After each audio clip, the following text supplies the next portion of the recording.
Week 3 in the CFL betting blueprint. Andrew and Bobby here to break things down for you, give some opinions, give some betting tips, go over the opening lines, and much, much more. Bobby, we're 2 weeks in. I don't have as much to give out per se as far as I did in week 2, but week 3 is always interesting. We've had a chance to see every team now at least once here. How you doing so far?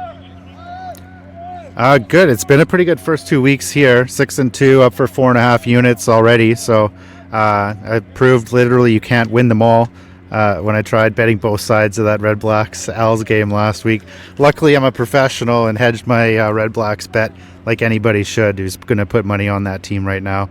And then we both had that legit loss with Hamilton. And honestly, if you asked me at the start of last week which game we were most confident about, I would have said that Hamilton game, right? And like honestly, I think Saskatchewan was just the better team. They didn't lose. The issue with Saskatchewan there was actually the kicker, and it's not for the reasons everybody's saying. The kicker actually kept Hamilton in by spotting him the 40-yard line after his made field goals. Hamilton scored a touchdown and a field goal on the kicks he made, and didn't get anything on the kicks he missed. So it wasn't a bad week 2, and I think we got a pretty good handle on where we're at. Maybe we're just trying to force Hamilton to be something they're not, and maybe we're listening to the MOP voters a little too much. Maybe Bo Levi Mitchell isn't even a top 5 quarterback in this league. At least I don't have him. Hey, look, I'm still going to consider Hamilton the Cincinnati Bengals of the CFL, and maybe that's me calling Bo Levi Joe Burrow. Who knows? But at the end of the day, I still believe that guy could put up 40 points for his team, and his defense would give up 43. The only difference is I really had that game pegged as a field goal game. I really did. So, Bobby, before we get into it, you got some audio in the background. Tell us, everybody, where you are right now.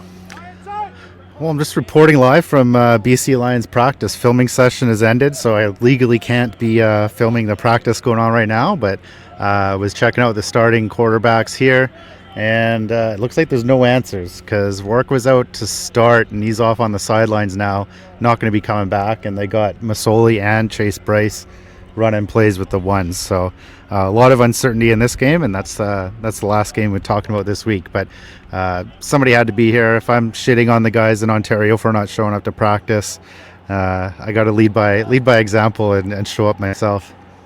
Yeah, it's a real shame, with I mean, I get it. There's things going on in Ontario, but the fact is, like, we're trying to get information out here in the CFL. So for me, I hit the big one, which I know a lot of people are concerned about at Wager Talk like that, but I'm actually split dead even this year. So I want to get a lot better. I want to have a week 3.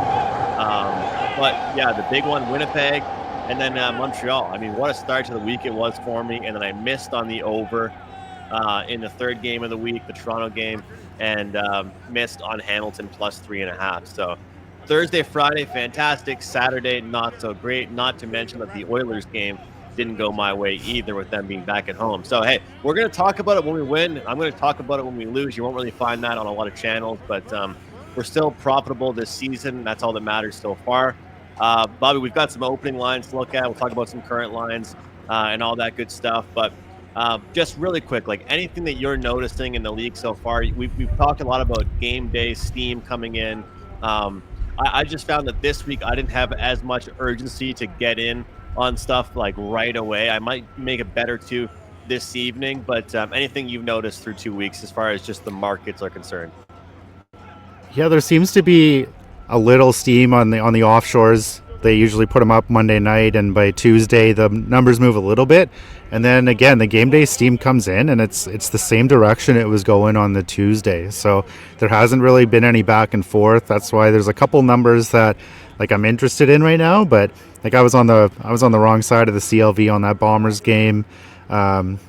And I think there's a one in week 1 where I was on the wrong side of it too, the Stamps. Both of them end up winning, but it could have had a better number. And as we all know, it's not about the team, it's the number. Yeah, exactly. And it's always a good feeling to get the best number possible. How about that Montreal one? I thought that was insane. The Winnipeg one was crazy as well. Gotta love the signature "Don't worry, pal" message from Bobby over on WhatsApp to me. It's all going to be okay. I always feel comfortable when I get that text from you. But let's move on. Let's get to the next week here. I mean, last week is in the past. We're going to take a look at CFL week number 3 and look at some of these numbers here. And Bobby, I'll continue to say this. I'm impressed by the fact that we still haven't had any huge point spreads so far. We'll just go down the list one by one. Montreal Alouettes visiting Edmonton, taking on the Elks here. Minus 220 on the money line, minus 5.5 road favorites, total 48.5. Your thoughts overall on this number and this matchup?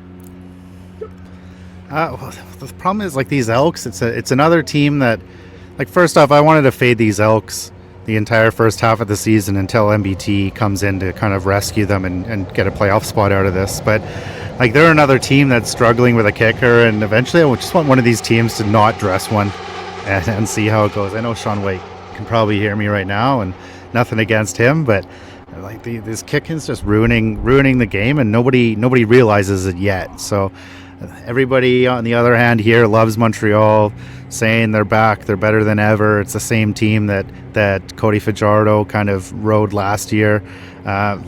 Laying more than 3 on the road is a lot. Laying this much is a ton, but honestly, I don't see this line moving back towards Edmonton. I think the steam is only going to go to Montreal, and if I can get, like, there's a 6.5 out there with some juice. I kind of want to wait for a 7 just to see, and like, I just don't want to be on these Elks, so I'm going to need some extra motivation to get on them, because as long as they got Trey Ford starting, they're the worst team in the league.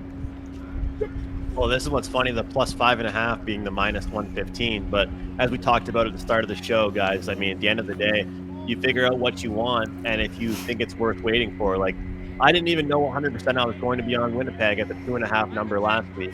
I got in on 3.5, and it gets to 5.5, right? So, look, at the end of the day, we want to pick winners, but we also want to get the numbers that we like. I think I wouldn't be on Edmonton unless it got to 7.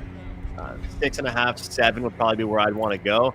Bobby, I'm 0-2 this year on totals, and a lot of times, actually, to start seasons off, I want to look towards unders. I know you're not a total better, but at the end of the day, I'm going to stand by it. I think if Edmonton's going to cover, they got to put up some points. Look, Montreal's defense is good, but I stand by this. Montreal's defense creates points. Like, it's one of those things when you look at the games that they play, this team, I mean, it's almost like if you're betting anytime touchdown scores, you might as well take a look at Montreal's defense to score a touchdown or special teams each week, because that's how good their defense is. So whenever I see these Elks and Alouettes matchups, or like Elks versus a top tier team, you know, it's I talk about it in my hockey betting all the time, like this team and over, this team and under correlation. I just feel like if there's any part of us that wants the Elks, we got to kind of like the over here, and I just don't see them covering in low-scoring fashion. No, like, if you're going for an over, I think your best chance is Montreal scoring both ways. Yeah. So, like, this, I don't know, this Trey Ford's an exciting player, but, like, honestly, he hasn't proven anything yet, regardless of what people are saying. So, I think we are kind of getting greedy with a 7. This might be, like, what was the game we felt least confident about last week was Chris Streveler. Taking the points with him, right? This might be the same sort of situation where we just got to trust the number, and even if it's just a 6 or 6.5, maybe that's what we got to do. Yeah, the only difference is that Chris Streveler didn't have, we won't be seeing Edmonton's offense have Winnipeg's defense. Because that's the big thing, is that nobody was thinking about Winnipeg's defense when they talked about Streveler, right? That's the big thing. For sure. Like, the defense is what it is. It's not as much like Streveler played all right, and we saw a good run game from whoever was out there for Winnipeg, but it was a great defensive effort from them. So I'm with you, but at the end of the day, this is one thing I'm going to say just to close it out here. A lot of times in this point spread range, maybe not 5.5 in the CFL, because CFL can be a tight league, but I think 3.5, even 4.5. The old Yanni the Greek special, if you're going to take a team in that range, shouldn't at least like a portion of your heart or mind think they're going to win the game? And I don't think Montreal's losing. So this goes back to week 1, where I did a 2-team parlay with Saskatchewan and BC. I don't know who I would pair them with, or if it would be a UFC fighter, or if it would be a baseball team, whatever it would be, but I don't think Montreal is losing to Edmonton, Bobby. I mean, I can't see us sitting here saying, yep, the first loss of the year, it was a second straight road game. Montreal went in and lost the game. It could be a field goal game, but at the end of the day, I really feel strongly if we like Edmonton, we're going to see points. It might be a really fun Thursday night game, but we'll see. I can't see Montreal losing this one. Maybe give up some points in the process. Of course, Edmonton being off the bye. What the hell does that mean? I mean, Ian Cameron messaged us earlier talking about Hamilton going into a bye week, and then they get Montreal next week. So how much is that going to help them for their bye week? They might as well go have some fun at an amusement park because they're not going to win next week against Montreal either. So we'll see what happens there in that one. All right, Saskatchewan and Toronto. Toronto is an interesting one because, well, I mean, they're trying to avoid a tough start here. And then Saskatchewan, we thought AJ Ouellette might be out for not just a week, but for several weeks, and something might happen. He looked motivated. This team overall looked motivated. The only thing people were talking bad about was the quarterback from my neck of the woods, or the kicker, excuse me, that was not playing well and hasn't been playing well. But -3 on the highway here, and more than just the highway, a decent travel still against Toronto. I mean, what do you think about this matchup overall? And again, same thing, same total as the last game, except for shaded towards the under. Yeah, this is sort of the same situation here, right? Like, this is likely a Nick Arbuckle another start here. I don't think they're ready to go to Tucker Horn yet.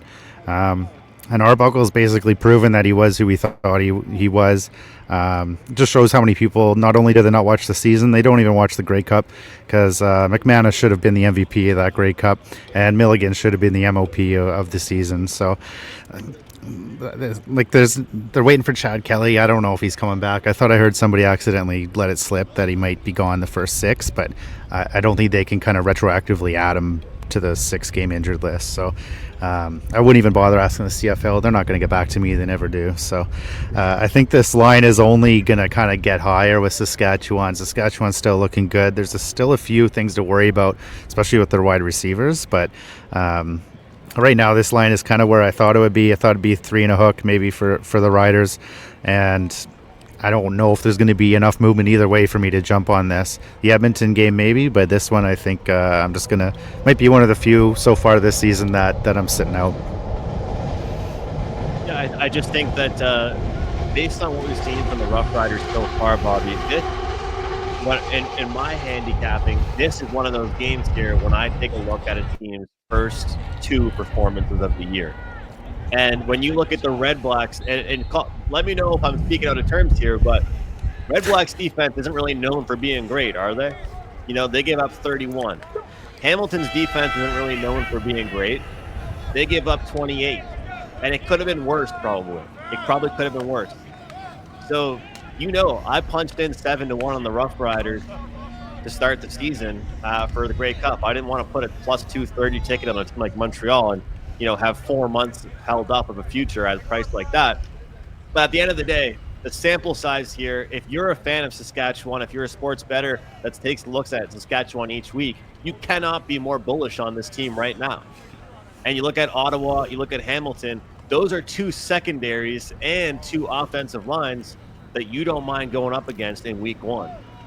But at the end of the day, you couldn't have been more accurate with your description of Arbuckle. I mean, you've been crapping on him ever since the Grey Cup ended. I mean, we picked him because we were getting 7 points in the Grey Cup, right? We didn't pick him because we loved him. We picked 9. him because we were getting 7 points, right? So we were getting 9 at the opener. Yeah, exactly. So it wasn't as much like we were big Arbuckle fans. We were just big fans of the line itself. So you know where I'm going with this. Like, my gut instinct, and from what I've seen over the years, the CFL handicapping, I want to be on the Argos. I do. And you know, when I even looked at that Argos game, because I watched a good portion of that Stamps Argos game, they had their chances. I think that if anybody deserves a rant from you about kicking field goal decisions and things like that, I don't know how much of the Argos game you watched, but between wide left and wide right and just decisions not to go for, I think it was the Argos. You know, hats off to the Stamp for going 2-0. I'm pissed at the Argos for hurting my over because the Stamps clearly did their job. But there's only one way I would go here, and it would be the team trying to avoid go 0-3. And there's a really strong handicapping situation in the NFL. I don't know how useful it is in the CFL, but looking at these teams trying to avoid going 0-3 when their third game is at home. So that's kind of the way I'm looking at it here. Our home dogs 0-2, trying to avoid going 0-3, getting to be at home. I like it here. So I'll take the Argos. That'll be a little sneaky pick for me. We'll see where that number moves. Something tells me, Bobby, this game just overall won't get much attention. So it might just stay right where it is. Like if I don't decide to bet this today, I think I'd get the same number tomorrow. Yeah, I don't think this is getting below 3, especially if Arbuckle is taking the first reps in practice, right? So maybe they go to Horn, but I don't like they started Arbuckle for a reason. He can manage a game, and honestly, in that Calgary game, he was moving the ball pretty well until a couple just bad interceptions, right? So Toronto's pretty sneaky at home. I don't think the score of that Stamps game was reflective of how close it really was. Yeah, exactly. All right, moving on to the next one here.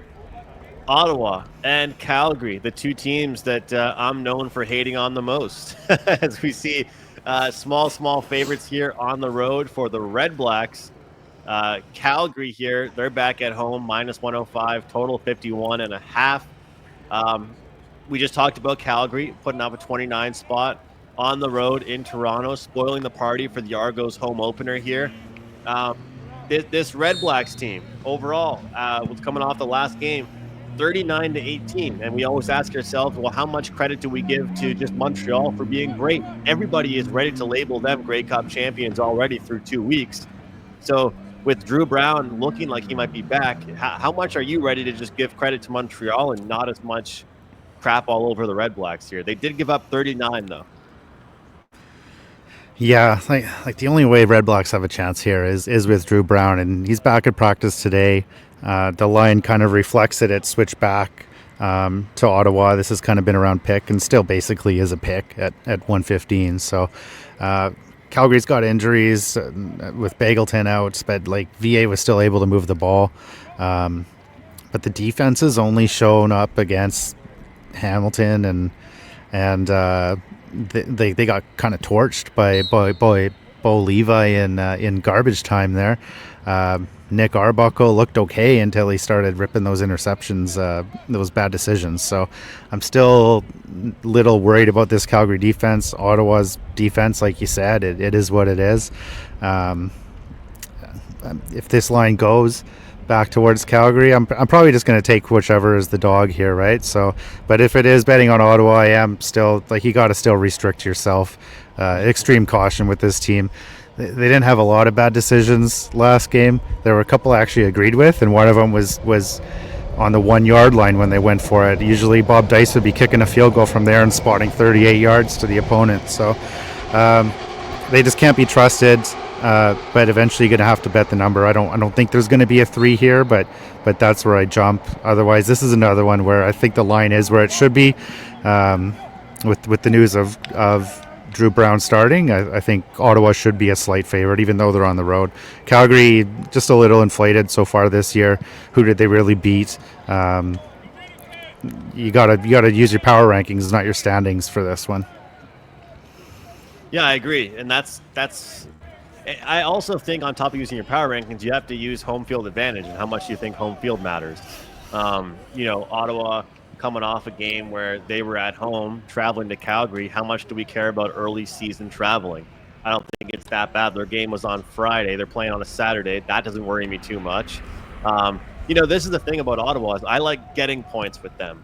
But the thing is, I also like getting points with the Calgary Stampeders. I don't really want to lay anything with any of them. The good news is this is a pick.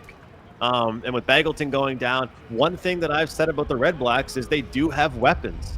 And you know what? If it wasn't early in the year, I have a feeling that Drew Brown could have played last week, Bobby. They just said, you know what? It's a long season in the CFL. Take the week off. We're going to put you out next week. So I don't think there was any doubt he was going to play this week. I think it was week 2 is your rest week. And I'm not going to lie. They knew they were playing the Alouettes. Let's go win against the Stamps. You rest up, Drew Brown. Matthew Schultz isn't giving us the win. I mean, I hate to say it, but let's be real here. In the coach's room, they're realists. They're not going to pretend every game's going to be a win, even though they want it to be. This is much more winnable than last week's was. So, do I want to be betting a road favorite Redblacks? No, but at minus 114, as the graphic states, I'd go against them. And am I being stubborn or am I trusting my preseason rankings? We'll find out. But I think Ottawa's offense can outscore Calgary's. So we'll see what happens. I still think they have all kinds of weapons. And I also think that the performances we've seen from Montreal have not necessarily reflected how poorly their opponents are. So we'll see what happens. I mean, we're going to find out Toronto, what they can do this week, and we're going to find out what Ottawa can do against Calgary, because Montreal has just made some of those teams look really poor. Yeah, and now they got the Elks. Like, it's a pretty easy start to the season for these guys. Not that they knew they wouldn't be facing Drew Brown or Chad Kelly, but just another reason to kind of be cautious with them on that first game. The 5.5 just seems like a lot. Yeah. All right. CFL, known for the rematches, known for the instant rapid revenge angle, as we like to call it here. They go ahead, and now they're playing BC, minus 2.5 road favorites. Bobby, I mean, we got to be happy. And again, I always love the, hey, don't worry, pal, messages from you. We're going to be fine. That should be me putting more money after you text me that. But, you know, I always notice that the total is different from one game to the next. First one goes over, second game goes under, vice versa. But one thing I have noticed in the CFL over the past few years, I want your thoughts on this. Rapid revenge is never, and I mean never, an automatic bet in the CFL. It's very, very possible, especially when it's near pick, under 3.5 for the same team to win and cover back-to-back weeks. However, the team that's practicing behind you, they're now short dogs at home. They're pretty good in BC. Yeah, it's one of the better home fields out there, but this is just a reflection of how important Collaros is. Did I really mean it when I said, don't worry, pal, this is Chris Streveler? I'm not going to answer that, but this is just for, like, this is not only Collaros, this is also a Nathan Rourke question here, right? So if this looks like it's a Jeremiah Masoli line, if it's anybody, if Rourke ends up starting, I think you got to take any points you get, even if he's banged up a bit. It shouldn't be much further off than a pick. So in terms of these revenge games, like Winnipeg's, I think Winnipeg's got 2 or 3 of these, and obviously they have their one with Saskatchewan, the Labor Day and Banjo Bowl later this year. But Winnipeg's got a really weird schedule where they're playing back-to-backs, and some of these teams, like, they're getting a bye off in between their back-to-back while the other team's going on the road. So right now, what is it, 2.5? That looks like it's Masoli, but I think a banged-up Rourke might be going out there. So even though he's not on the field right now. So if Rourke starts, you still got to take the Lions. BC played well at home. Rourke played well against the Bombers last year. I think it was last year, but then they choked away the game, kicking some stupid field goals for no reason at the end of the game. So as far as this game goes, though, like, I wouldn't touch Winnipeg. I think it's only going to get bigger with these questions about Rourke, and even if it is Masoli, I would be looking to jump on them if it gets up to like 3 and a hook or a 4, something like that. I might take a look at BC first half. The only problem is that those numbers don't really get available closer to game day. I'd love to be able to get that maybe in a day or two when that number gets a little bit better. But how worried are you about the rushing situation for Winnipeg? I mean, obviously they had some guys come in and perform really well, but a lot of times you kind of get that instant backup help, but then it kind of the next week or the week after is when they really show that weakness. So that could be an advantage for BC as well, right? Yeah, for sure. No, it doesn't look like Oliveira is going to be playing this week, and like, you can't expect the same performance out of I don't remember the guy's name, honestly. Peterson. Peterson. You can't expect the same performance every week out of that. So I think BC probably has a little more time to prepare for him, and you have to downgrade Winnipeg with no Oliveira. He is one of the best running backs in the league, and even though they're not that important in terms of the spread in CFL, you have to account it for something, right? So, there's a few concerns for Winnipeg here. The O line, some questions there as well. See if they're getting healthier this week, but. I guess we're just making the case for BC kind of no matter what. If you see Rourke get into practice here later in the week, then you jump on him then. And if it's Masoli starting, then I'd wait till game time and take the highest number possible. Is it fair to say, I mean, no Buck Pierce is calling the shots there for Winnipeg, but is it fair to say that Collaros over the past few seasons has kind of been a slow starter? Well, it was last year, but I don't really know if it was. Well, yeah, he did have some really bonehead interceptions, like throwing basically almost from his ass to nobody. I wouldn't. I can't really think of that. I could just think of their slow start last year off the top of my head, and you'd probably want to make a point not to do that again. It's hard to kind of start this whole season over after coming in as almost a double-digit favorite the last two Grey Cups and winning 0 of them. Exactly. All right, so we'll monitor it. Obviously, week 1 was week 1. Week 2 was overreaction week. Now, week 3 is going to be interesting for us to see the way these lines move. I think we always break up the season in different quadrants. I'm looking forward to the week 3 to week 6 quadrant. Like, just looking for that couple-week segment to see how these numbers move, the reactions we see from people. And then you want to talk about ugly bets, Bobby? I'm looking forward to the ugly bets we're taking in week 5 and 6. When there's some really big overreactions. But we don't have a lot for you guys this week. You can follow both of us on X, McInnis Picks, Mr. Surrey Jack, and we'll be maybe we'll do a live video at the end of the week. Maybe we'll update people on what we have. We were talking about it before the season. We haven't really done it yet, but I feel like this could be a good week for us to do it, Bobby. So that'll be it. Any closing thoughts? No, just the only question it looks like is this quarterback situation right beside me. So something to monitor. Should be a few more media guys later on in the week. That's really the only thing to keep an eye on. But I think I'm leaning towards Montreal and probably leaning towards the Lions, just depending on the spot that I'm going to get them at. I gotta ask, whose idea was it to put a subway or train system right next to a field? I mean, what's the deal with that? It's not a subway, man. It's a sky train. Sky train, yeah. Geez, a big city, but not really big city with small thoughts. I'm sure it's great to be able to practice with that going every 10 minutes. You gotta love that. Yeah, but it's helping you adjust for the crowd noise, I guess. Yeah, exactly. Good practice. Okay, guys, make sure you hit the like button on YouTube. It helps us out. If you're watching on X or Twitter, hit the retweet.